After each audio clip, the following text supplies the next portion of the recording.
negara kafir yang wajib untuk kita perangi, kita musuhi, dan orang-orang yang berkembang kita, pokoknya kita basmilah sampai tegak negara ini, negara Islam versi kami saat. Bagaimana cara kita untuk memupuk agar generasi kita selanjutnya tetap berakhlak, beretika terhadap yang lebih tua, ataupun kepada sesamanya, ataupun kepada yang lebih kecil. Mungkin sekian dari saya.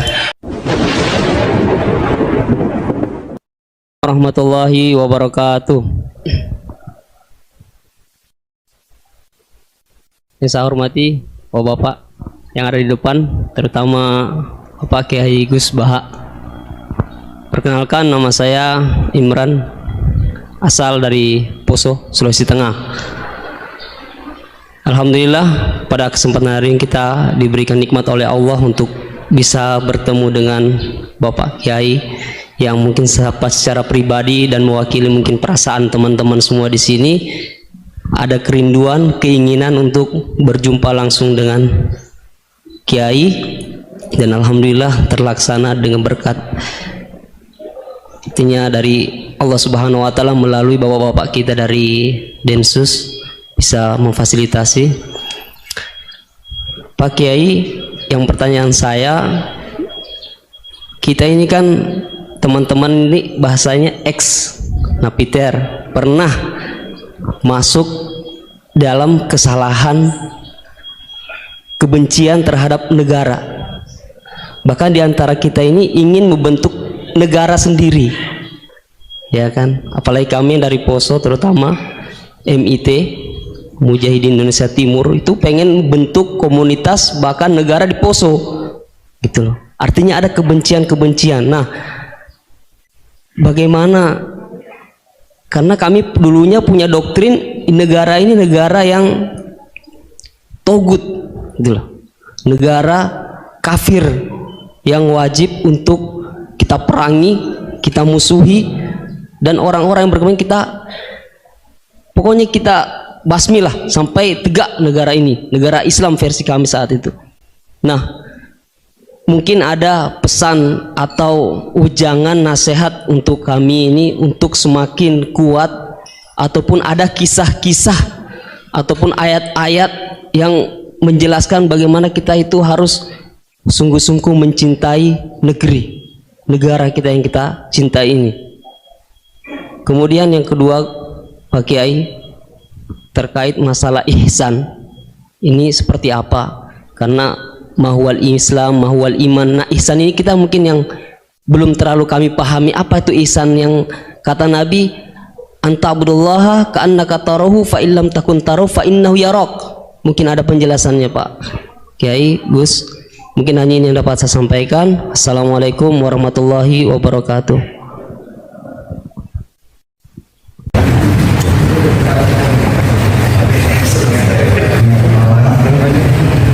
Alhamdulillah hari ini bisa bertemu dengan Pak yang memang dari saya berbeda tapi YouTube-nya Pada masa itu, dan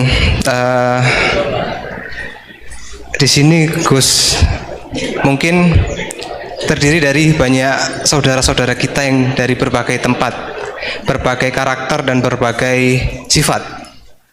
Nah, yang saya ingin tanyakan, bagaimana kita memupuk konsep persaudaraan tanpa memandang kepentingan duniawi.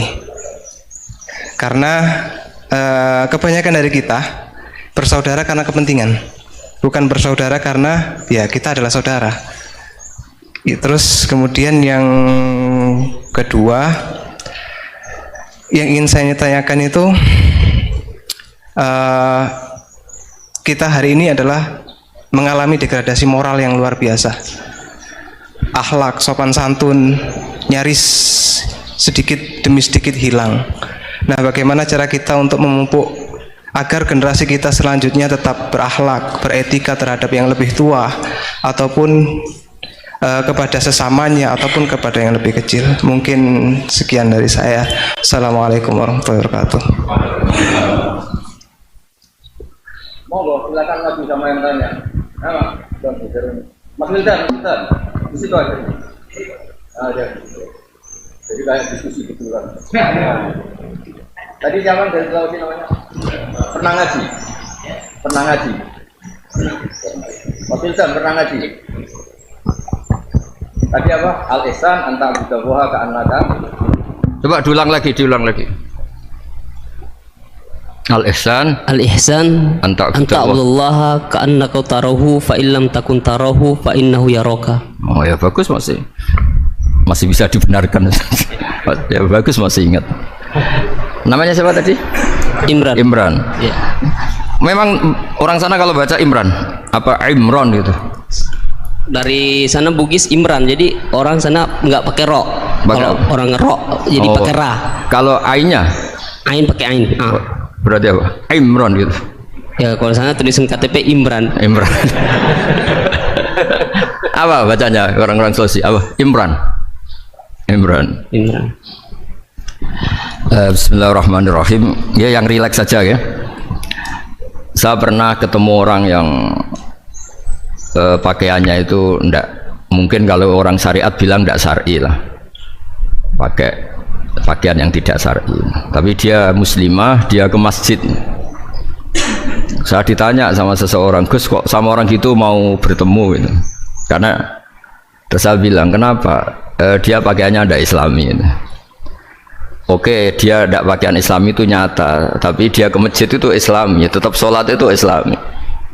Ketika dia ingin sholat dan tetap sholatnya pakai takbir, pakai rukuk, pakai sujud itu Islami. Wong setelah di masjid ya pakai mukena, pakai. Kalau sama-sama nyata, Anda kan boleh ngingat sama-sama yang fakta. Dia punya kesalahan dalam berpakaian, tapi punya kebenaran dalam sujud, dalam rukuk, dalam ibadah. Dan itu tradisi Quran. Quran ya cerita fama ya'mal mithqala dzarratin khairan yarah wa may ya'mal mithqala dzarratin syarran yarah. Apa susahnya sih ingat dua-dua sisi itu? Sama bernegara atau bertetangga, kita bayangkan jangan bernegara dulu, terlalu luas, bertetangga saja ukuran, karena nanti sama, bernegara sama bertetangga itu hadisnya sama. Kita di kampung itu ya ada masjid, dan orang-orang yang nggak sholat juga nyumbang masjid. Bahkan ada yang nyumbang masjid banyak terus tidak sholat, karena keramik saya sudah sholat katanya. Saya pernah ketemu orang model gitu itu ya ada. Jadi, tapi ada juga yang sholat terus tapi nggak pernah nyumbang masjid. Ya orang banyak. Intinya itu Allah itu punya tradisi, punya sunnatullah. Kebaikan ya dihitung, kejelekan juga dihitung. Dulu ketika Rasulullah SAW hidup bersama komunitas yang majmu', itu sebetulnya permintaannya Nabi, jangan halangi kami saat mau beribadah. Dulu sampai perang karena mereka menghalangi. Sebenarnya problem mereka wa yasudduna an sabilillah, menghalangi. Sebenarnya kalau dulu saling toleransi ya nggak ada masalah. Artinya ketika Anda ingin sholat di Indonesia agak dihalangi, ingin pengajian nggak dihalangi, sebenarnya ini nggak ada masalah. Ya soal ada kebaikan, ada keburukan ya mulai Nabi Adam sampai sekarang sampai kiamat. Itu cara pandang. Jadi cara pandang kita terhadap orang lain itu harus hal-hal yang nyata. Kalau kesalahan mereka nyata, kebaikan mereka juga nyata. Kenapa kita hanya ingat sisi yang jelek, tidak ingat sisi yang baik? Saya sering cerita ke santri-santri saya, setiap saya pengajian diundang orang di mana-mana itu saya mesti istighfar. Karena nggak ada pilihan. Saat saya datang ke pengajian di Sulawesi, misalnya saya tinggal ngaji di sini. Saat saya ngaji di sini, ninggal undangan yang di sana. Hidup itu tidak banyak pilihan, meninggalkan kebaikan, melakukan kebaikan. Artinya gini, dalam kebaikan saja ada kebaikan yang ditinggalkan. Apalagi dalam kejelekan. Makanya di sini ada pepatah terkenal dalam ilmu tasawuf tuh, wastighfaruna yahtaju ilal istighfar. Saat Anda baik saja butuh istighfar. Bapak saya kalau guyon gini, Mas Sofyan, ada imam istiqomah jadi imam masjid sampai tua sampai batuk-batuk, itu bagus istiqomah, tapi itu masalah kata bapak, akhirnya nggak kaderisasi katanya. Itu istiqomah apa nggak mau diganti orang lain katanya. Ada kiai dai di mana-mana, itu mesti orang muji, oh itu dai di mana-mana, laris nggak pernah di rumah, pondoknya pasti bubar itu karena ditinggal. Jadi kebaikan seperti ada orang sering sowan kiai, wah itu malah lebih masalah lagi kan. Kadang kiainya pas istirahat, yang disalamkan template uang jatah susu anaknya. Hari itu waya tagihan malah lari sowan kiai. Nah, harusnya di rumah ada berdoain tagihan listrik entah apa. Jadi makanya di hikam itu terkenal kata-kata manusia itu siapa? Manusia itu mangkanat mahasinuhu masawiyah fakih falatakunu masawihi masawiyah. Manusia itu orang ketika baik saja salah, apalagi pas salah. Coba saya misalnya pidato begini, di atas panggung saya orang alim pidato nasihati orang. Di saat yang sama seperti yang tanya Mas Wildan tadi, ada agak sopannya. Di situ ada mungkin orang yang lebih sepuh timbang saya. Masa lebih muda kok di atas? Yang di bawah lebih tua. Ada tidak sopannya? Mau nggak pidato disuruh, mau di atas disuruh, nggak sopan sama yang. Tapi misalnya yang paling sepuh pidato nggak pernah ngaji kok pidato, terus gimana? Artinya ketika kita baik saja ada salahnya, apalagi pas salah. Sebab itu ajaran Rasulullah itu suruh berdoa Rabbana dzolamna anfusana. Sebelum minta itu merasa ya Allah kita ini mendolimi diri kita sendiri, karena dalam pilihan-pilihan itu pasti ada salahnya. Coba misalnya Anda bangun masjid habis 2 miliar, yang harusnya 1 miliar sudah jadi. Terus nanti suatu saat ketemu Allah ditanya, itu ada orang miskin, fakir miskin, yatim. Andai kan kamu sumbang 1 miliar itu sejahtera semua, gara-gara kamu bangun masjid terlalu mewah. Ya tapi kadang-kadang orang kebaikannya itu orientasinya bangun masjid, gak tertarik nyumbang fakir. Saat itu cara berpikir gitu mau apa? Tapi kalau dia kumuluhur manusia terbaik karena bangun masjid 2 miliar, coba diaudit secara kepentingan syar'i. Penting mana dengan ngasih makan fakir miskin? Penting mana dengan menikahkan janda misalnya? Penting mana dengan pendidikan? Apa artinya masjid mewah orang nggak tahu halal haram, nggak tahu najis, nggak tahu cara sesuci, nggak tahu cara adzan yang benar? Terus penting mana untuk beli kitab sama dipakai masjid? Apa artinya beli kitab apa tapi nggak makan? Penting mana makan sama beli kitab? Ada auditnya. Makanya manusia itu ketika baik pun disuruh istighfar, apalagi ketika salah. Nah dengan perasaan seperti itu kebencian pada orang lain luluh, karena potensi baik pada orang lain ternyata tinggi, dan potensi salah ke kita juga tinggi. Nah dilatih gitu. Jadi di Ihya itu ada kitab tawaduk. Kitab tawaduk itu dilatih, ketemu orang tua, huwa aksaru ibadatan, dia mesti ibadahnya lebih banyak karena lebih tua timbang saya, pasti sholatnya lebih lama timbang saya. Ketika Anda sudah tua melihat anak-anak, huwa aqallu minni maksiatan, mesti maksiatnya tidak banyak karena masih kecil. Terus ketika melihat orang fasik maksiat, la'alla wa yatubu alaih fa inna wa tawwabur rahim, mungkin Allah memberi tobat, bisa saja. Umar itu ingin bunuh Nabi, tapi Allah memberi tobat.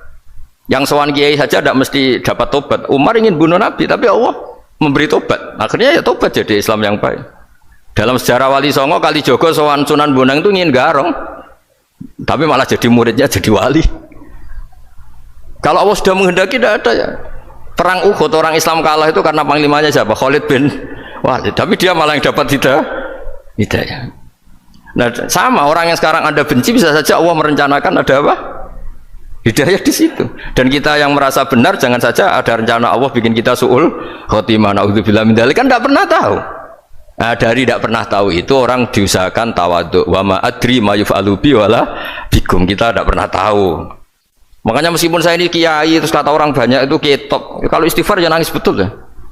Cuma kan nggak perlu di depan umum, nanti ada penampilan kan ribet kan nanti. Sudah nangis gak ikhlas kan gak mutu. Ya gitu ya. Yang Mas Wildan tadi apa pertanyaannya, diulang selain masalah akhlak tadi.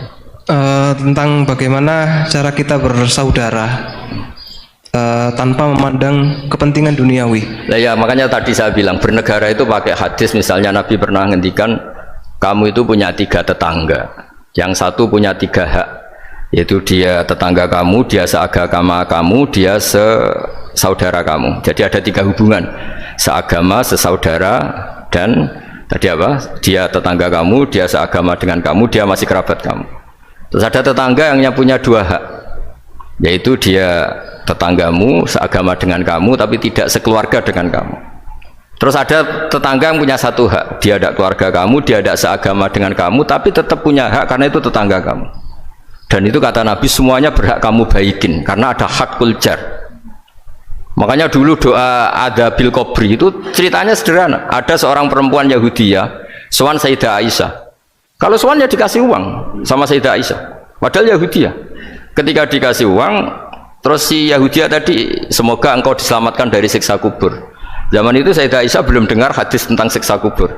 Setelah Rasulullah datang, saya tadi diminta didoain, ya saya terima karena saya nggak percaya. Terus Nabi ngendikan itu benar adanya siksa kubur.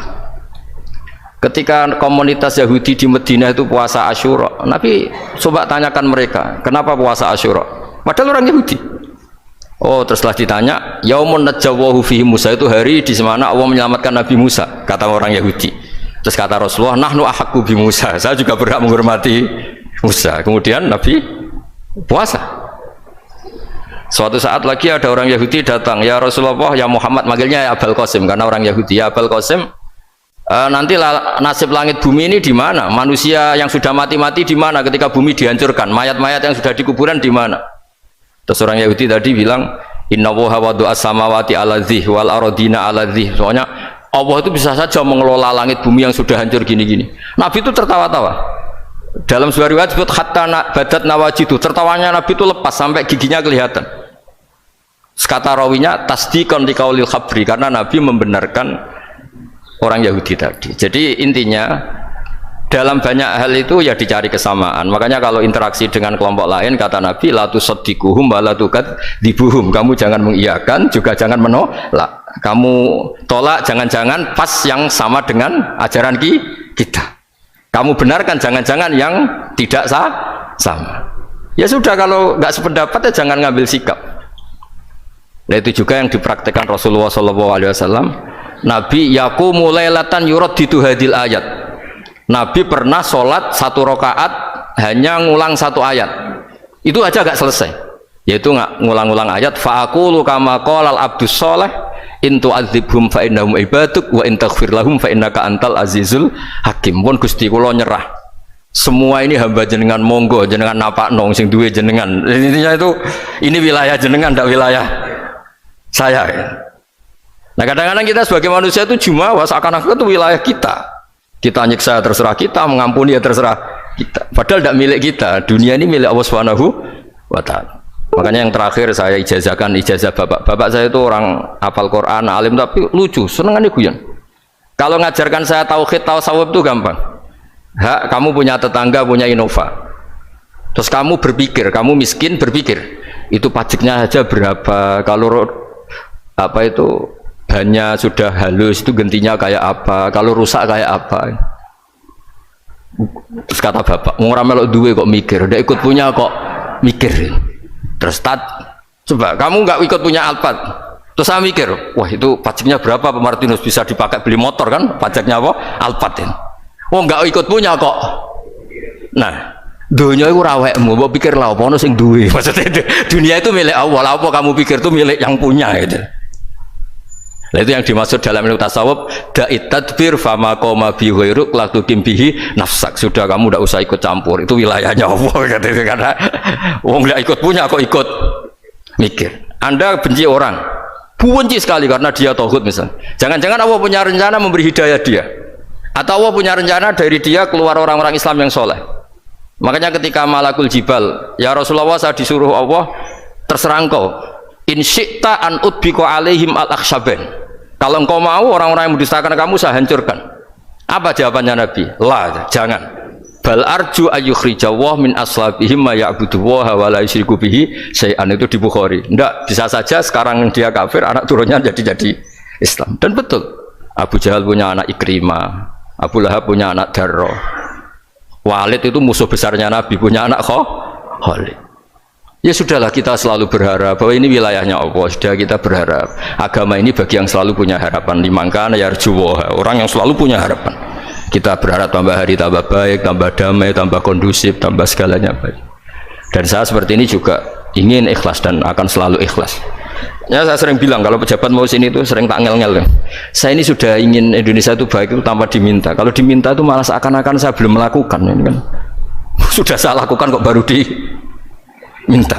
Karena ini wilayah kita semua, artinya ingin baik itu keinginan kita semua, status kita. Kata Sayyid Zabidi dalam kitab Ithaf, keinginan baik itu syakhsiyatuk wa hakikatuk. Itu kamu sekali. Manusia itu kan Kata Allah Ta'ala, saya pertama menciptakan manusia itu hunafa, orang yang berkeinginan baik. Baru digoda setan terus macam-macam. Jadi keinginan baik itu hakikatuk wa syakhsiyatuk. Itu kamu sekali, ingin baik itu kamu sekali. Itu status kamu katanya. Makanya orang preman kayak apa, mabuk kayak apa, ada orang kecelakaan, pikiran pertama itu nolong, itu yang normal. Soal ada kasus, pikiran pertama ngambil HP-nya tuh 0,sekian%. Jadi pikiran pertama mesti nolong itu, karena itu syakhsiyatuk wa hakikatuk. Ya, ngoten mugi-mugi barokah sedanten. Assalamualaikum warahmatullahi wabarakatuh.